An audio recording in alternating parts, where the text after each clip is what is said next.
যে আমল করলে আপদ বিপদ থেকে আল্লাহর হেফাজত পাওয়া যায়। আসসালামু আলাইকুম আরহামাতুল্লাহ। প্রিয় ভাই ও বোনেরা, আমাদের জীবনে হঠাৎ হঠাৎ এমন অনেক আপদ বিপদ আসে যার জন্য আমরা প্রস্তুত থাকি না।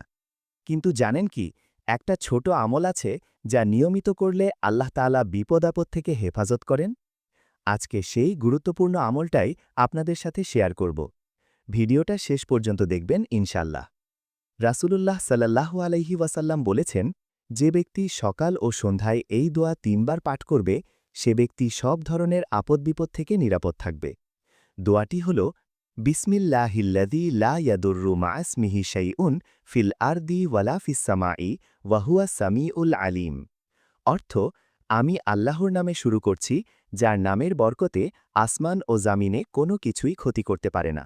তিনি সব শোনেন, সব জানেন। কখন পড়বেন? সকালে ফজরের পর ৩ বার, সন্ধ্যায় মাগরিবের পর ৩ বার। প্রিয় দর্শক, এই ছোট আমলটা আজ থেকেই নিজের জীবনে চালু করুন। আর ভিডিওটা ভালো লাগলে লাইক দিন, প্রিয়জনদের সাথে শেয়ার করুন, যাতে তারাও উপকৃত হতে পারে।